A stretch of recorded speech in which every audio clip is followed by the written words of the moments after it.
আজকে আপনারা জানেন গত শনিবার আমাদের প্রিয় অভিভাবক, আমাদের প্রিয় শিক্ষামন্ত্রী সঙ্গে বাম সংগঠন এবং অতি বাম সংগঠন যে নোংরা ন্যাক্কারজনক ঘটনা ঘটিয়েছে তার প্রতিবাদে আজকে আমরা রাস্তায় নেমেছি। একটা জিনিস আমরা যাদবপুর ইউনিভার্সিটির এসএফআই এবং অতি বাম সংগঠনদেরকে মনে করিয়ে দিতে চাই, এটা পশ্চিমবাংলা, এটা অন্য কোনো রাজ্য নয়। এতদিন আপনারা রবীন্দ্রসঙ্গীত শুনে এসছেন, আমাদের শুধু একবার জননেত্রী যদি আদেশ দেয় আমরাও জানি কিভাবে এসএফআই সংগঠনদেরকে ঠান্ডা করে দিতে পারি। একটা জিনিস মনে রাখবার আছে, পাহাড় থেকে জঙ্গলমহল মমতা ব্যানার্জি কিন্তু একাই ঠান্ডা করেছেন।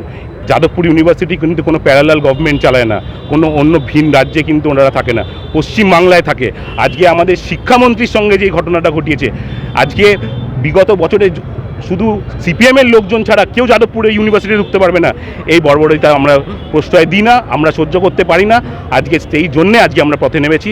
আমার সঙ্গে আমাদের বিধাননগর অটো ইউনিয়নের দিলীপ ঘোষ মহাশয় আছেন, আর কিছুক্ষণের মধ্যে অন্য নেতৃত্ববৃন্দ আসবেন। আমাদের এই প্রতিবাদ, যদি ওনারা পিছু না হাঁটেন, আমাদের এই প্রতিবাদ আরও তীব্র হবে।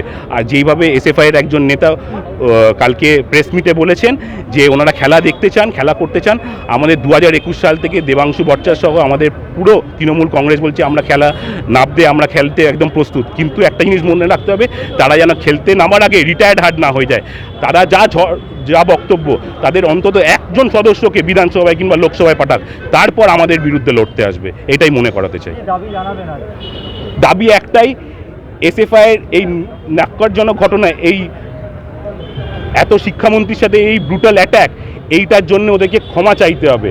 এইটার জন্যে আমাদের শিক্ষামন্ত্রীর কাছে প্রকাশ্যে ক্ষমা চাইতে হবে। এই জিনিসটা শিক্ষামন্ত্রী তাদের কাছ থেকে ডেপুটেশন নিয়েছে, তাদের সঙ্গে কথা বলেছিল, সব কিছু করেছিল, তাও একজন এত ভালো শিক্ষামন্ত্রী, পশ্চিমবাংলার অন্যতম শ্রেষ্ঠ শিক্ষামন্ত্রী, তার বিরুদ্ধে এরকম ন্যাক্কারজনক ঘটনা ঘটিয়েছে। তার প্রতিবাদে আমরা নেমেছি, আর তাদেরকে আমরা দাবি জানাবো, তাদেরকে ক্ষমা চাইতে হবে, প্রকাশ্যে ক্ষমা চাইতে হবে।